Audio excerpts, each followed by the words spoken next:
God bless you this morning. God bless you this morning. Once again, I'm excited this morning. I got up. I can make something happen today. First thing you have to thank God for is your health and strength. Because it was no alarm clock and you was not plugged up to the wall last night to wake you up. It was his grace and mercy that woke you up. Somebody set the alarm clock last night and it rang, but they didn't get up. My God, somebody woke up this morning and their faces twisted this morning. They had a stroke while they was asleep.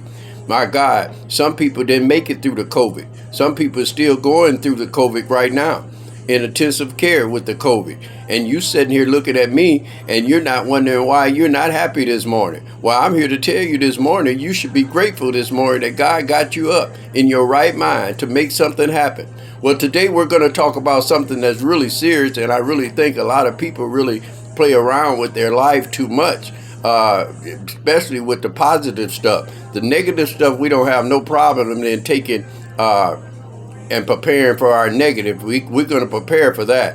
Well, girl, go over there and do something. Girl, sneak around his house. He go to work at 8, and you can bust his windows out of his car. We prepare for that. Hey, man, we're going to go down to the bank, and they open up at 9, and there's only normally that one tailor there.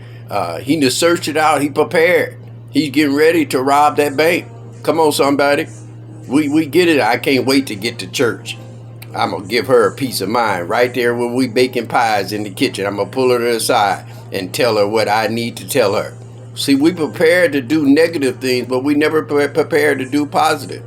Let's talk about that a little bit, and that's what we're going to be doing today. We're going to just rumble a little bit, just talk, just kick it around. Because here's the thing.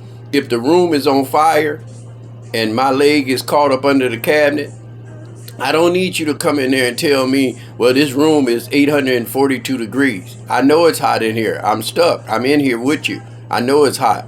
I don't need for you to be telling me, well, this cabinet weigh approximately. I don't need you to tell me all that. I need you to help me get this cabinet off my leg and get me out of this hot fire. It's the same way we're going to church. Sometimes we have to understand people are sitting there hurting so bad. They can't hardly handle the praise and worship.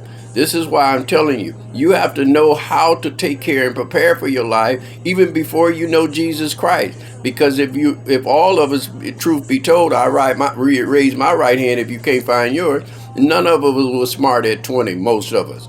But none of us at 30. It takes time, them 10 years from 20 to 30, 30 to 40. You're supposed to be graduating with God first, Jesus Christ, and then with your life. Preparing. Let me just talk to the people today, the sisters. The daycare that you're taking your children to, is your daycare bag prepared? You know the baby has just turned 1, so he's going to the bathroom a lot. Do you have enough Pampers in there? You got his special cream in there? You got the rattle in there? You got all the stuff to keep the baby clean in there? Because the daycare provider is not supposed to provide for your baby. It's supposed to take care of your baby. You're supposed to provide for your own baby. Or did you get your hair, nails, and feet done, but you don't have enough Pampers in there? You sending 2 Pampers to the daycare, and the baby going to be there for 8 or 9 hours? This is what I'm talking about. Are you looking for school clothes right now? Because Ray Ray's them barbecue can wait.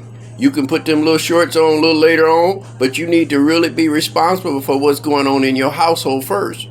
And this is what the story of the ant, when you get a chance, you mothers and fathers and single men and women, look at the story of the ant and the grasshopper. How the ant was working hard, diligently. It's hot outside, but they're preparing for what? The winter. And that's what we need to be doing. Getting your school clothes ready for little Udi and Pootie. Come on, you need to get your school clothes ready for them. Them clothes be expensive when school start. Right now, buy everything off winter coats right now. Look for winter coats. Matter of fact, if you don't have a lot of money, Goodwill have sometime you can find clothes with tags on them. Come on, talk back to me. So it's time to prepare. And that's what we're going to be talking about today. So we're going to just kick it around because, like I say, I can go to scriptures, but if you're not doing anything with the Bible, you're not going to grab what I'm saying about the Bible. But if I tell you about regular life things, you can pick that up. Then I can go to scriptures for the Christian or the so-called Christian can understand, but the worldly people is not going to pay no attention. But one thing I know about the worldly people, because I've been there, they prepare. Man, did you hear about that party tonight? Who? Marlena giving again? Yeah, I tell you what, man, you get the Martell. I'm gonna go get the Chronic. I'm gonna go get that Fire Buddha. To the people that don't, I'm talking about marijuana now. Man, I gotta make my drink tonight. Man, that 7-Up, man, and that peppermint snap. Man, I got so blown. They prepare about it. Man, is you gonna call them girls and tell them there's a party night? The world prepare for what they want to do. Now, what we need to do, we need to prepare on this end. What is that? Life things. Getting to work on time. You're perfect at work on time, but you're bad at church. So I wonder how God look at you when you late for going to service all the time at church, but you on your job on time. You got to prepare. Church start at 11. My church started at 2, and some people still get there late. And I be telling them, if you can't get to church at 2 o'clock, then you didn't want to not be late because you didn't prepare. You know you lazy, you know you slow, you should have ironed the night before. Come on. Should have found your pantyhose. I'm just keeping it real, but so the world can understand that I'm just talking to you real. And we'll go to scripture because Paul said in 2 Timothy 4:2, you need to prepare. You need to prepare for your life. And we don't do that. You need to prepare for a husband. You need to prepare for, I didn't say look, I said prepare. Do you have soap in there? Men, do you have personal things? And let me just tell you, I have, if God do bless, right now I'm cool, but I'm just saying, if God do bless me with a wife and she come here, she could be taken care of. I have new undergarments in her, different sizes with tags on them. I know that may sound a little crazy, but a man have to prepare. When a man finds his wife, he find a good thing and obtain favor for the Lord. So if I'm going to obtain favor for the Lord, I need to prepare before God give me the favor so he can see that I am getting prepared for what he's getting ready to bless me for. Isn't that good news? Let me read this in your hearing because you're looking at me funny. 2 Timothy 2:4. Preach the word, be ready in season and out of season. Reprove, rebuke, and exalt with, watch this, with complete patience and teaching. That's 2 Timothy 4:2. Let me read this in your hearing also. This is from Paul. It is easy to be happy and grateful when God does everything you want. Ooh. But if you are truly willing to serve God, if you're truly willing to serve God and to love him fully, even if he never gives you the things that you are asking him for, this is a great, watch this, this is a great sign you are being prepared. God is ready to prepare you. My God, think about it. And we prepare for everything, but we don't prepare for life. Call your bills. Find your most important expensive bill. And normally that would be your rent. If you have a car, your car payment, your insurance. You got to get ready for that. Call the people. You got to call them and be humble. God bless you. How you doing this morning? Yes, I'm Vera. My apartment number is 231-654-2617-143245789. I don't know what your address may be, but you need to tell them and get a relationship with her. Most of y'all are calling, making arrangements so much they know you by name now. So you need to prepare. Get your money lined up. What you got to spend. And you have to prepare. And we have to get ready. Because now they're talking about water. They talk about shorter gas. I'm not worried about that. I'll let the world worry about that. And I'm going to do God's business. And you watch. I come out on the top all the time. Why? We have a non-losing God. Never lost a battle. And everything that God and Jesus Christ done, they always prepared. They had a plan. Jesus told them, set them down by 50s and 100. the 2 fish and the 5 loaves of bread. He prepared. He says, go out a little deeper. You're too shallow. Go out a little deeper. He always had a plan. And this is what we don't do. We don't plan, especially as Christian people either. We don't plan anything. Most of us got the stimulus check, and I don't talk with nobody's money. Do what you want to do it. Woo woo if you want to, but you need to prepare. If you didn't have much money, you should have took some of that money away. And for the rainy day, it's coming. It's gonna rain. I'm telling you, it's gonna rain. So you have to prepare, and that's what we don't do. Women, if you want a husband, you meet a nice guy. Is your house clean? Is your apartment clean? He's watching. He's looking. Did he go in the bathroom and he got children clothes all over the place? What do it smell like in your house, in your apartment? Do it smell like Pampers? The man is watching that, sister. So you have to be prepared. If he needs some soap, did you give him some Tide soap out of the bottom cabinet? No, he need a bar soap. If the woman say that she want to refreshen up, you tell her, wait a minute, you got to find a towel? No, you ain't got to find no towel. You need to have stacks of towels in there. I'm just keeping it real. Because we don't prepare for nothing. Now, this summer, it's Ray and Pookie's and them barbecue. It's good. You got them little hot shorts on. You looking cute. Your hair, your feet, and your nails is done. But ain't none of your bills paid. You barely have enough gas in your car. I need $10 for gas. Girl, can I borrow some money for gas? No, but you spent $130 for your hair yesterday. You put gas in your car first. We're talking about preparing. I'm not knocking nobody. I haven't been the great saver either all my life. I wasted too.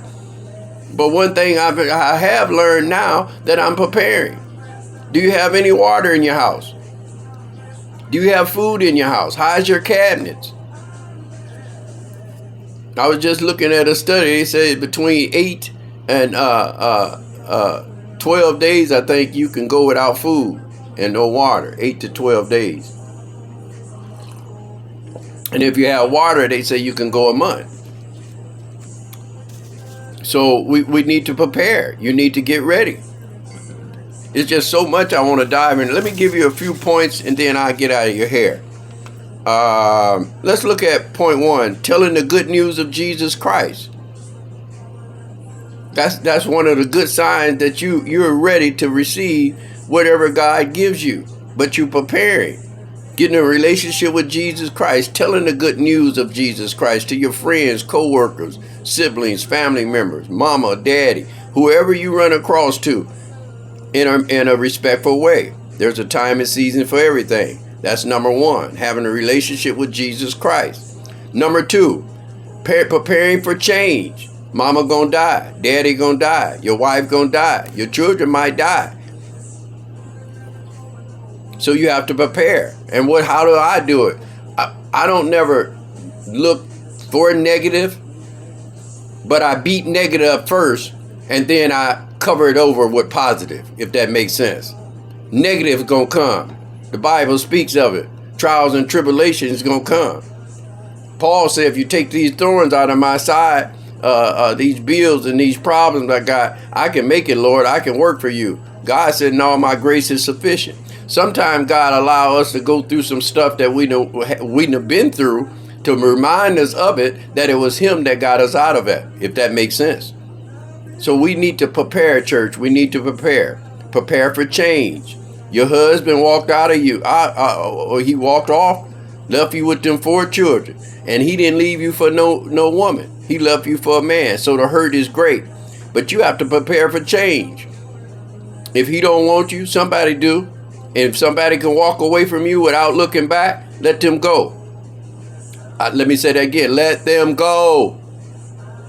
God know who he's supposed to be for you. There's someone to love you. I've watched high functioning handicapped children with severe different mental problems and be attached up, going to the movie during the show, holding hands with each other. God have somebody for you. My God. So done with that pity party. You're not this and you're not that. You're ugly. You're too fat. The devil is a lie. God made me perfect just for me. I am me. My DNA is my DNA. My fingerprints, nobody have them but me. I was handpicked by God to be on this earth to do the work of Jesus Christ and God himself. That's my job. Preparing for changing seasons. Preparing for changing season. It's summertime. And it's all good. Are you preparing your children? They want to be around water. Can you swim, mama? Can you swim, daddy? A lot of people don't want to be around water because why? You fear it. I fear a lot of stuff and I don't want to be around it. But I try to conquer a lot of fears. And one was swimming. My mom never swam. My mom's mom drowned in a creek. And mom was a little fear of the water. I could understand that. But deliverance come in everything, in every way. So parents, you letting little Rudy Booty go to the swimming party at the lake, but he don't know how to swim. So there's no need of you getting a phone call talking about something that happened. Your job is to prepare him, put him in the YMCA or somewhere. And even if you're in South Bend, I know how to swim. I can lead you to places that can teach him how to swim.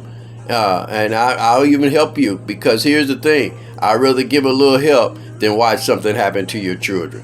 Isn't that good news? That's good news. So they're going to be around water. They want to get in the pool. They don't have enough sense to know that they can't swim.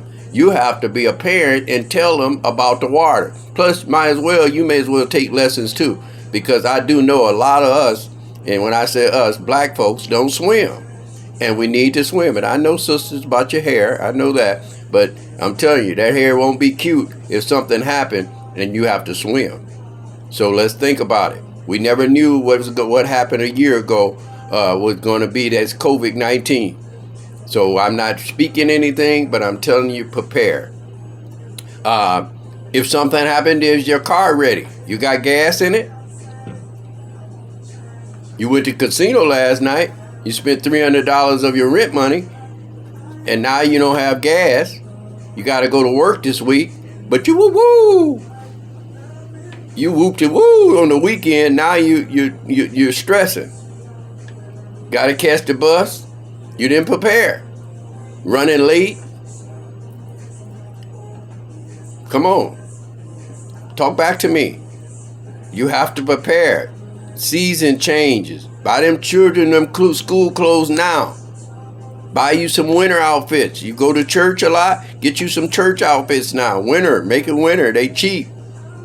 South Bend, you can buy 50% cotton and 50% polyester, because it's cold here. It's cold in the summertime. Preparing. My God. That's number 4. Preparing for a husband or a wife. I didn't say looking, sisters. I said preparing. Is your house clean? A lot of times people don't break up with you because of cheating and having sex with someone else. Sometimes the people leave because you're just not clean. Have you checked your microwave today? How it look inside? The children talking about they bored? Clean your rooms. Cut the grass. The yard look terrible. Get them sticks and all them toys out of the yard like that. Preparing. Church folks, if your pastor came over today, how your house looking? What they doing in the basement?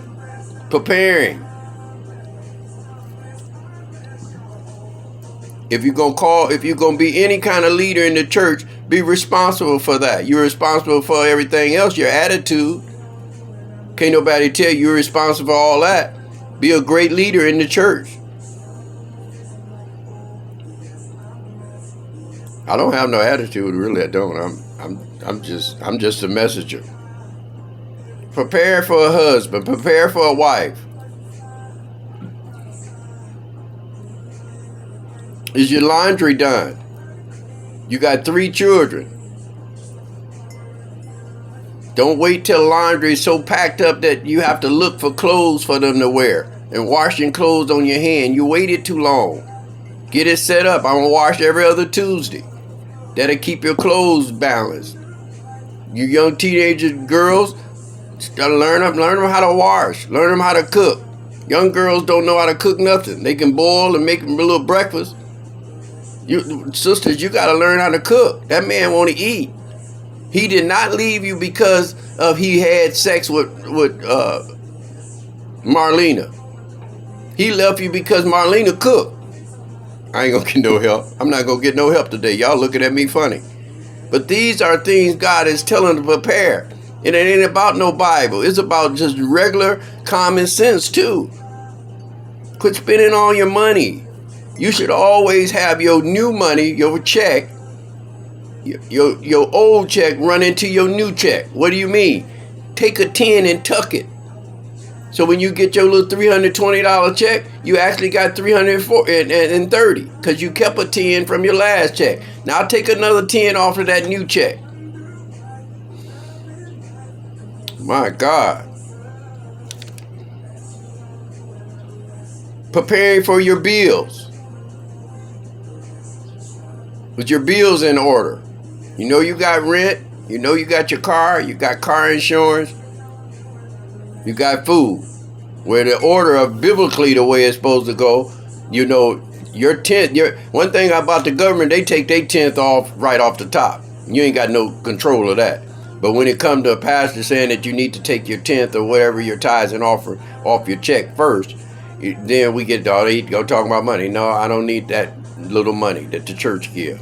I'm talking about for your money to be blessed. In the Bible, you can quote me. He said, if you don't give your 10th, your tithes and offer, it's just like putting your money in your pocket and your pocket got a hole in it. So what is he telling you? He's going to eat it up. You didn't pay your tithes, but now you got to buy tires because you got 2 flats outside now. So God he gonna get his money. You may not like how he get it, but he gonna get it. That's why I tell you to go ahead and pay your tithes, get that off. Then you take care of your rent. You take care of your utilities. Make arrangements for them. Take care, because here's the thing. You can, if you can't pay your car payment or you can't pay your insurance, you should park your car. Most of us don't. But you have to be careful because if you're going through problems and you get an accident, you just created another problem. So minimize your problems. Start knocking your problem. What is chaos in your life? Start working on that first so you can get to a normal life. Isn't this good news? This is good news. My God, I could go on, but I just want you to prepare in your life. First of all, pair with God, Jesus Christ. If it's anybody out there right now want to give their life to Christ, don't hesitate. I don't care where you are. You could be in the backyard. You could be playing outside with the children. You could be at work in the break room. My God, you can secretly to yourself say, Lord, I repent. I'm sorry for all I've done. I want to find you. I want to know what you're about. I want to have a relationship with you. I don't know that much about you, but I want to learn. I want to change my life. And right there, my God, go in the bathroom, wash your face, and like you've been baptized, and come out of there and say, I'm going to change. And come right out of there and find somebody that you've been sort of arguing with or going through at that job and walk right up to them and say, you know what? I want to squash all what we've been through. It's been all my fault. I just want to tell you I love you, and let's make it happen. We got to make some money and move to the next level, people. Stop holding grudges. That's not preparing for life. He was 40. You was 40. You're 40 years old. It happened when you was 15. They're dead now, and you still holding that, whatever you holding. If your mama or daddy wasn't there, let that go. Move on. You got to move on. That's preparing. Come on, church, talk back to me. If your mama is 80 and she's in the hospital, we pray for deliverance. We hope a miracle comes. But if it don't, you got to understand and start preparing for it. I'm not talking about preparing for the funeral arrangement and the funeral. We know that's going to happen because the people going to get their money. They gotta bury, so we already know that's going to happen. But I'm talking about after she's in the ground. What are you going to do? I want you to prepare for your life. Whatever the crisis is, prepare. You single mothers, you single fathers, you single wives, you single husband, that the wives done left and husbands done left, you can make it happen. Just prepare for your life. And I tell you, it'll get better. Trust in me. Trust in the Lord first. And I guarantee you, I'll see you on the top. God bless you all.